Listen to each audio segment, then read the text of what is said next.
ఈరోజు తుమ్ముకుంట శ్రీ రామభద్ర క్షేత్రానికి దర్శించడానికి వెళ్ళాం. అక్కడ తెలంగాణ వేదశాస్త్ర ప్రవర్ధక సభలు జరుగుతున్నాయి. అక్కడ తెలంగాణ ప్రాంతంలో వివిధ వేద పాఠశాల నుండి వచ్చినటువంటి విద్యార్థులకు భారతదేశంలో ఉన్నటువంటి వేద పండితులంతా కూడా వచ్చి పరీక్షలు నిర్వహించి ఆ పరీక్షల్లో ఉత్తీర్ణులైన వారికి యోగ్యతా పత్రాలను అందజేయడం జరిగింది. అక్కడ ఉన్నటువంటి ఆ గురువులు ఆ విద్యార్థులను పరీక్షించడము, శాస్త్ర విషయాలు చర్చ చేయడము, ఇవన్నీ కూడా మన సనాతన సంప్రదాయాన్ని మనకు కళ్ళకు కట్టినట్టుగా చూపించాయి. వాటిలో కొన్ని అంశాలను విద్యార్థులకు ఎలా పరీక్షలు చేస్తున్నారు అనే విషయాన్ని మీరు కూడా తిలకించండి.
చంద్రం నమామ్యహం. శ్రీ రామభద్రాయ నమః.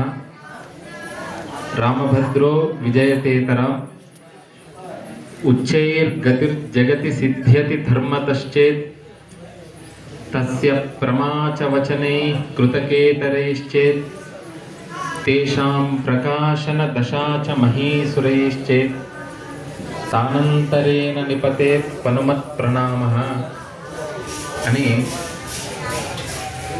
శాస్త్రవచనం. విశ్వంలో ఉన్నతమైనటువంటి స్థానం ధర్మం. అందుకనే తిరుమలకు వెళ్తే ప్రధానంగా మనకు ధర్మో రక్షతి రక్షితః అనేటువంటి మనం విషయాన్ని దర్శిస్తుంటాం. ధర్మం ద్వారానే దైవాన్ని దర్శించవచ్చు. అలాంటి ధర్మం ఏ విధానంగా తెలుసుకోవచ్చు అనగా వేదాలు, వేదాంత శాస్త్రాల ద్వారా. తస్య ప్రమాచవచనైః కృతకేతరైశ్చేత్. మరల ఈ వేదాలు,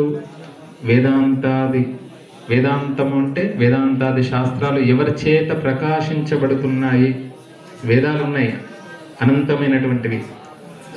కలియుగంలో ఏమిటి అంటే మానవులు ఊరికే అలసిపోతారు. ఆయు ప్రమాణం కూడా తక్కువ మిగతా యుగాల కంటే. మందబుద్ధి పరులు, ఇక్కడే కూర్చుంటాం, ఆలోచన ఎక్కడో ఉంటుంది. ఇలా జీవనం ఉంది. కావున ఈ అనంతమైనటువంటి వేదాన్ని చెబితే అర్థం కాదని 4 వేదాలుగా, ఇంకా అవి కూడా అర్థం కావని శాస్త్రాలుగా. అందుకని అష్టాధ్యాయి ఏమిటి అంటే తల్లి లాంటిది. అమరము రాని వారికి నేను అమరను అన్నది. అమరము తప్పకుండా వేదాధ్యయనం చేసినటువంటి వారు కనీసం ఒక సర్గనైనా కూడా వచ్చి ఉండాలి. అలా తండ్రి లాంటి స్థానం. అలాంటి వేదాంతాది శాస్త్రాలు ఎవరి చేత ప్రకాశించబడుతున్నాయి అంటే ఇక్కడికి వచ్చినటువంటి మహనీయులు, మహాత్ములు, వేదాధ్యయనాన్ని గురువుగారులు. ఇక్కడ ఘనాపాట్లు, క్రమాపాట్లు అని మనం గురువుగారుల దర్శనం చేసుకుంటున్నాం. అక్కడ సభ మీద అందరూ కూడా ఉన్నారు. వారి ముందట చిరు పరిచయం. నా పేరు కేతరాజు ఖాన్, నా శ్రీమతి వరలక్ష్మి. మేము ఉద్యోగరీత్యా 35 ఏళ్ళు బ్యాంకులో పనిచేసి ఒక ఉన్నత స్థితిలో పదవి విరమణ చేశాక గత 10 సంవత్సరాలుగా అమెరికాలో ఉంటున్నాం. అక్కడ 8 నెలలు ఉంటాం, ఇక్కడ 4 నెలలు ఉంటాం. ఎందుకు అంటే మేము ఈ 10 ఏళ్ళుగా 2 దారులు ఎంచుకున్నాం. ఒకటి ధార్మికం, రెండోది సేవ. సేవ అంటే చిన్నపిల్లలకి ఇక్కడ ఉన్న గవర్నమెంట్ స్కూల్స్లో చదువుకి సంబంధించిన సపోర్ట్ ఇస్తాం. ధార్మికం అంటే సామవేదం షణ్ముఖ శర్మ గారి శిష్యర్కం చేస్తూ వారి ప్రోద్బలంతో ఇప్పటికీ 7 ధార్మిక పుస్తకాలు రచించి భక్తులందరికీ ఉచితంగా పంచిపెడతాం. ఇప్పుడు ఒక జ్ఞాన యజ్ఞం అని మొదలెట్టాం. ఇది 3 సంవత్సరాల ప్రాజెక్టు.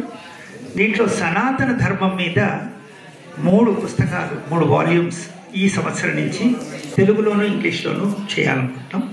ఇందాక పెద్దలు చెప్పారు వారికి చాలా బిజినెస్లు ఉన్నాయని. యాక్చువల్గా బిజినెస్ కాదండి, నేను ఫ్యాకల్టీగా, గెస్ట్ ఫ్యాకల్టీగా ఆ టాపిక్స్ అవి చెప్తుంటాను. అంటే ఏదైనా ఫ్రీగా నేనేం తీసుకోను. మాకు వచ్చే ఆదాయం అంటే మా పెన్షన్లో వచ్చే డబ్బుని ఈ కార్యక్రమాలకి మేము వినియోగం చేస్తున్నాం.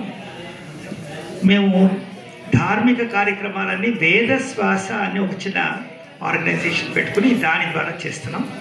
ఇవాళ ఇక్కడ మాకు ఎంతో ఆనందంగా అనిపించింది. ఇక్కడ పిల్లలందరూ వేదాలు నేర్చుకుంటున్నారు.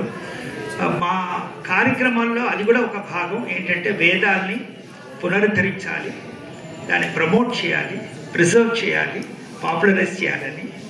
ఇక్కడ చదువుకుంటున్న పిల్లలు రేపు పొద్దున చక్కగా వేదాలు చదువుకుని దాన్ని వాళ్ళు ప్రమోట్ చేస్తారు. కాబట్టి అత్యుత్తమంగా ప్రతిభ కనబరిచిన ఒక్కొక్క విద్యార్థి 4 వేదాల్లోంచి 4 తర్వాత శాస్త్రంలో కూడా ఒక ఇది ఉందిట, ఏరియా ఉందిట వీళ్ళకి.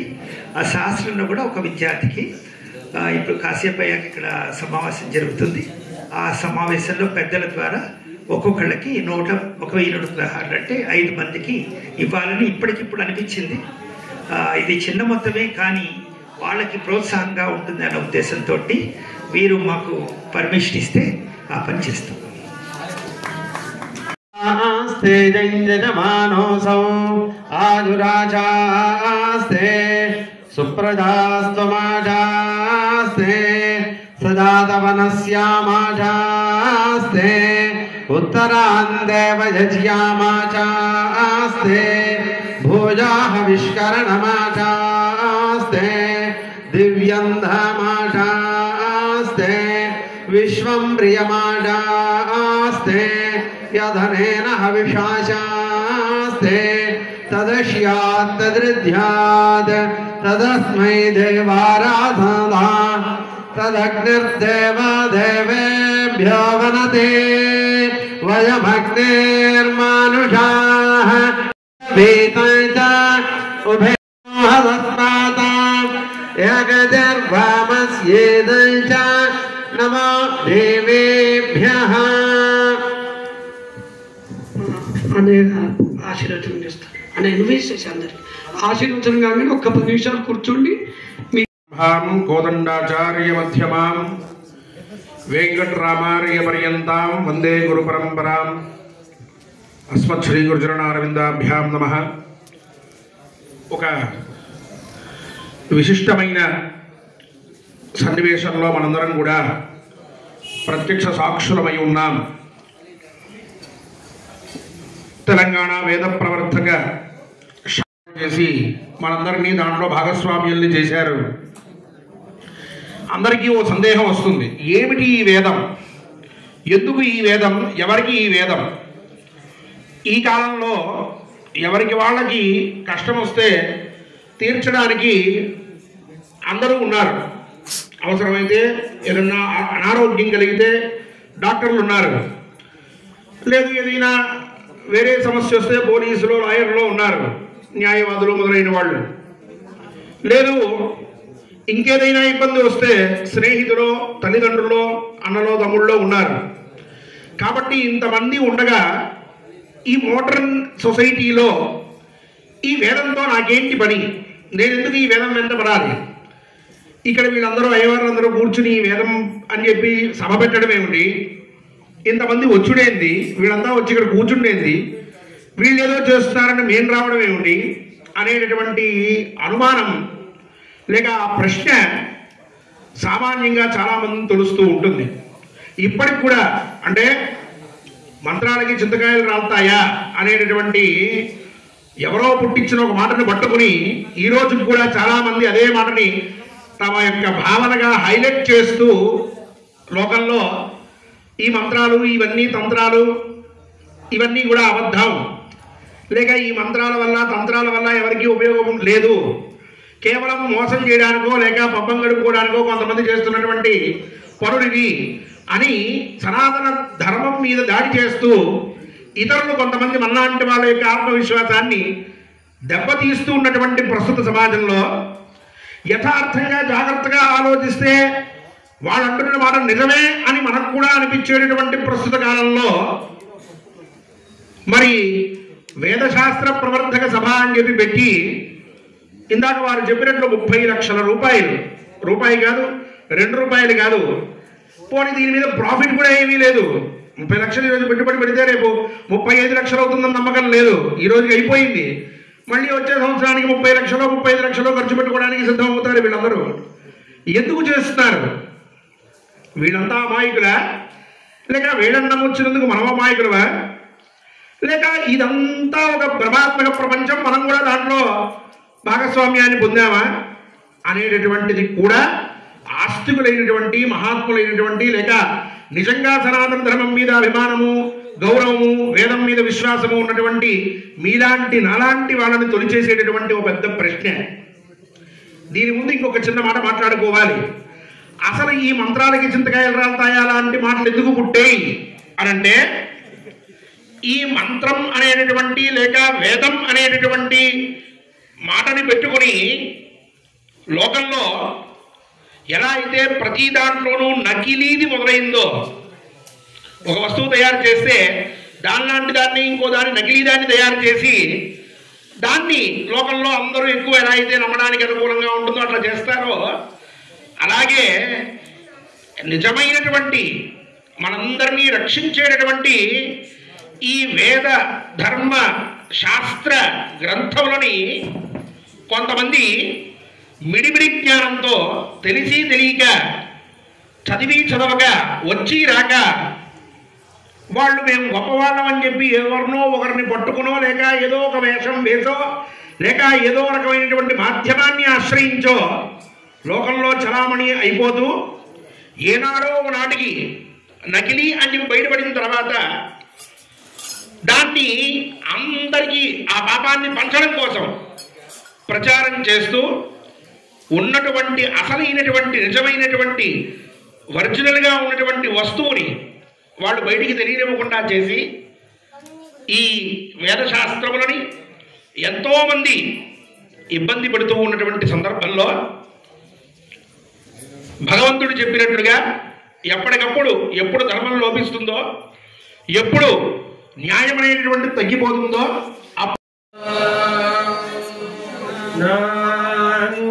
గణపతిం హవామహే కవిం కవీనాముపమశ్రవస్తమం జ్యేష్ఠరాజం బ్రహ్మణాం బ్రహ్మణస్పతాన శృణ్వన్నోతిభిः सीदसादानं प्रणो देवी सरस्वती वागे भर्वाजिनीवती